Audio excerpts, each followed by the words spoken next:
आज का हमारा टॉपिक है केमिकल इक्वेशंस। नाउ ये केमिकल इक्वेशंस होती क्या है? These are the methods of representing a chemical reaction with the help of formulas and symbol of reactant. जैसे एक रिएक्शन हमने ली, जिंक प्लस सल्फ्यूरिक एसिड हमें देता है zinc sulphate plus hydrogen. Now ये एक वर्ड इक्वेशन है। अगर हम इस तरह से इक्वेशंस को लिखते हैं तो हमारे लिए बहुत डिफिकल्ट होता आगे भी लिखना। तो शॉर्ट हैंड में अगर हम इसको लिखना चाहें तो हम इनके सिंबल्स यूज़ करेंगे। लास्ट ईयर 9th क्लास में आपने इन सब के सिंबल्स पढ़े होंगे।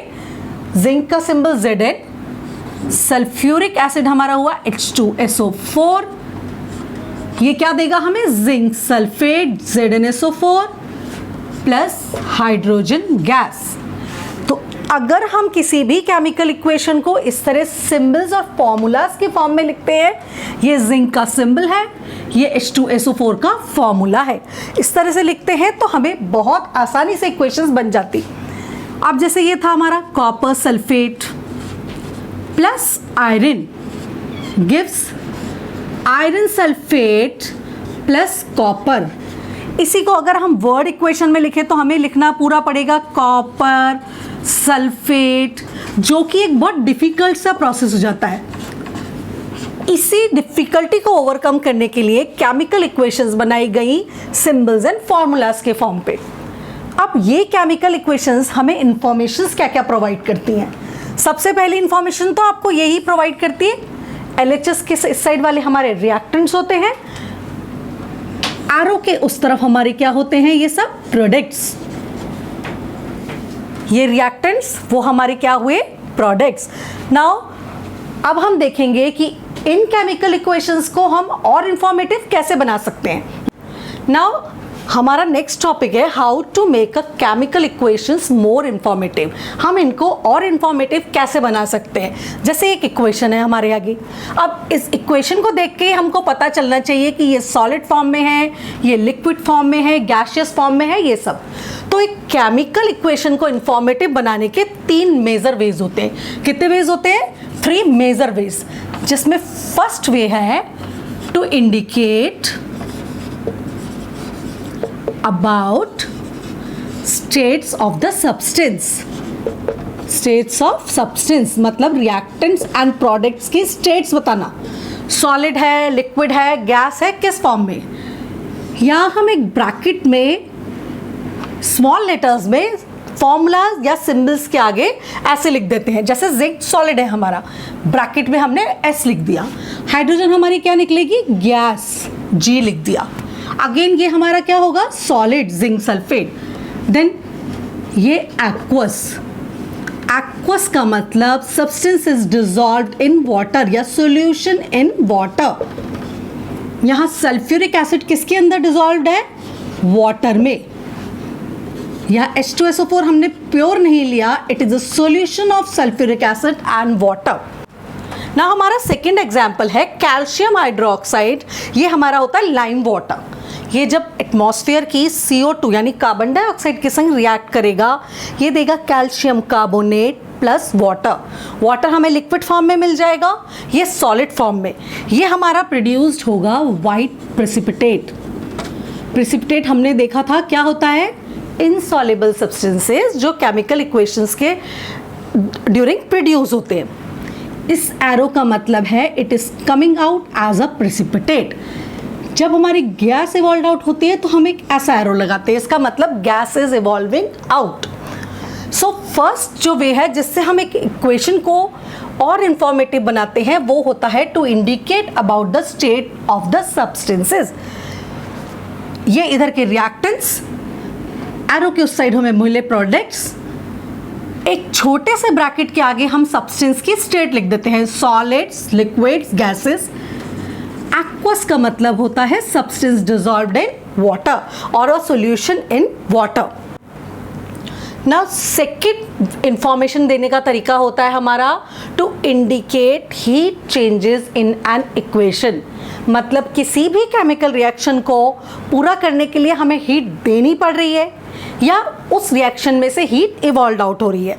जैसे एक एग्जांपल लिया हमने C+O2 carbon plus oxygen. CO2 plus heat. Heat यहाँ हमने लिखी प्रोडक्ट साइड में, means heat is coming out of the reaction, और हीट इस इक्वेशन का एक प्रोडक्ट है।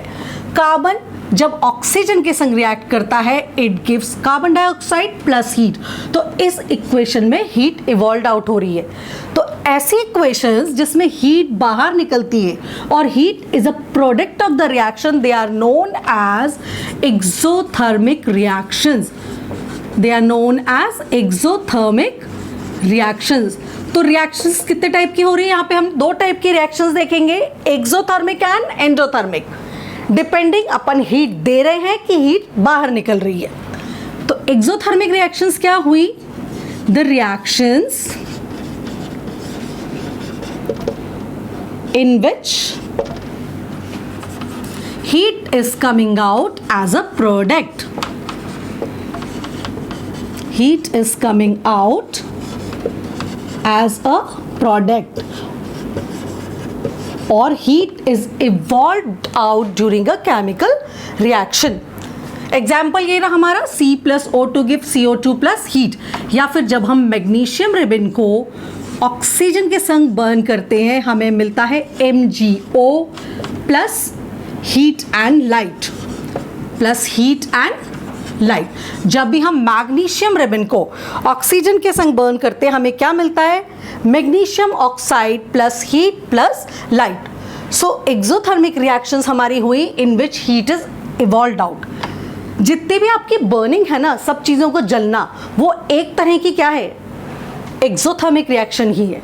कोई भी फ्यूल, सपोज कोयला ही ले लो, कार्बन का होता है, जब भी वो ऑक्सीजन के संग बर्न करेगा वो आपको क्या देगा, हीट एंड लाइट। आपकी नेचुरल गैस हुई, वो बर्न करेगी, नेचुरल गैस हमारी मीथेन होती है CH4, वो जब बर्न करेगी ऑक्सीजन की प्रेजेंस में क्या देगी आपको, CO2 plus water plus lots of heat. तो जितने भी बर्निंग के प्रोसेस होते हैं ये हमारे एक्सोथर्मिक रिएक्शंस होते हैं। क्लियर, कोई भी चीज़ बर्न होती है वो हमें हीट एंड लाइट देती है और वो हमारी क्या होगी, एक्सोथर्मिक रिएक्शंस। इसी तरह एक बहुत इंपॉर्टेंट रेस्पिरेशन, क्लास 9th में डाइजेशन में आपने पढ़ा, वो लिविंग प्रोसेस में या लाइफ प्रोसेसेस में आपने पढ़ा होगा व्हाट इज रेस्पिरेशन। रेस्पिरेशन मतलब फूड जो अपन खाते हैं वो हमारी बॉडी में जाता है, ब्रेक डाउन होता है उसका सिंपल सब्सटेंसेस में, यानी आपका स्टार्च ब्रेक हुआ ग्लूकोज में, जो भी आपने पोटैटो या स्टार्च खाया वो आपका ब्रेक हुआ सिंपल सब्सटेंस ग्लूकोज में। ये ब्लड में गया, हमारे ब्लड में जाने के बाद ये सेल्स के अंदर जाके माइटोकॉन्ड्रिया में किसमें कंबाइन होता है, CO2 ऑक्सीजन के संग। ये हमारा किससे कंबाइन होगा, ऑक्सीजन के संग, और आपको क्या देगा, CO2 plus H2O gives lots of heat. ये क्या देगा हमको, हीट, जो हमारी बॉडी को वर्क करने में, बॉडी को गर्म रखने में काम में आती है। नाउ एक्सोथर्मिक रिएक्शंस की अपोजिट रिएक्शंस होती हैं एंडोथर्मिक रिएक्शंस। वहाँ हीट इवॉल्व आउट हो रही थी या प्रोडक्ट्स में थी, यहाँ हीट रिएक्टेंट्स के अंदर होगी। मतलब इस रिएक्शन को गर्म करना पड़ेगा या हीट देनी पड़ेगी तभी ये रिएक्शन कंप्लीट होगी। तो reactions in which heat is absorbed are known as endothermic reactions. जैसे CaCO3 कैल्शियम कार्बोनेट को जब हम हीट करेंगे ये हमें देगा calcium oxide plus carbon dioxide. इसी तरह वाटर का electrolysis H2 plus O2 gives H2O, या हमें हीट क्या करनी पड़ती है, देनी पड़ती है। जब हम इसको हीट देंगे तभी हाइड्रोजन और ऑक्सीजन कंबाइन होकर क्या बनेगा, वाटर।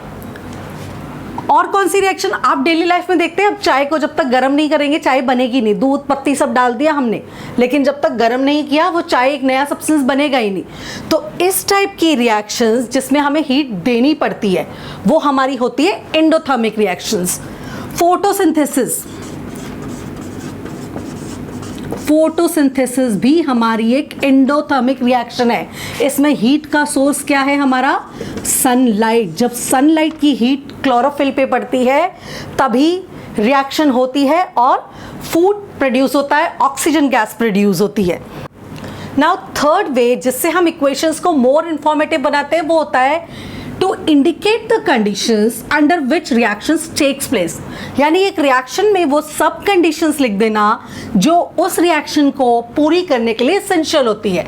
जैसे ये एक है पोटेशियम क्लोरेट, ये हमारा सॉल्ट है हमारे पास पोटेशियम क्लोरेट।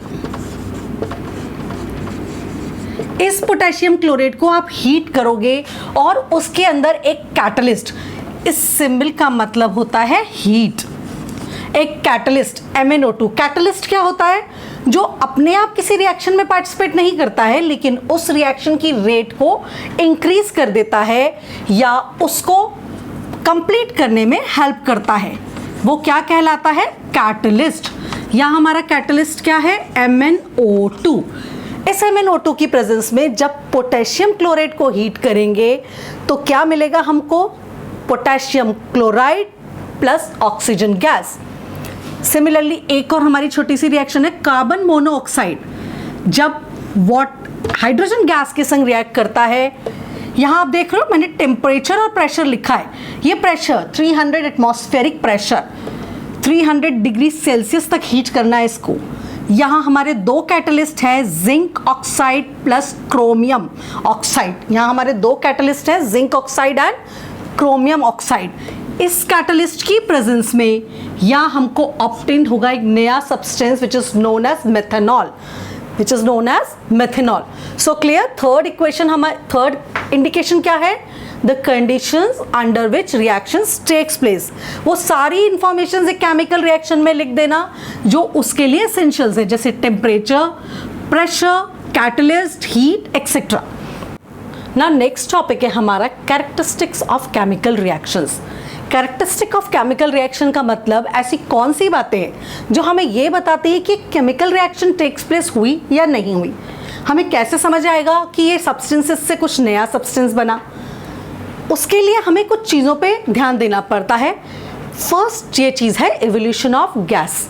मतलब अगर हम दो या दो से ज़्यादा रिएक्टेंट्स को मिक्स करते हैं तो हमारे पास कोई गैस इवॉल्व आउट होती है, इसका मतलब होता है कि केमिकल रिएक्शन टेक्स प्लेस हुई।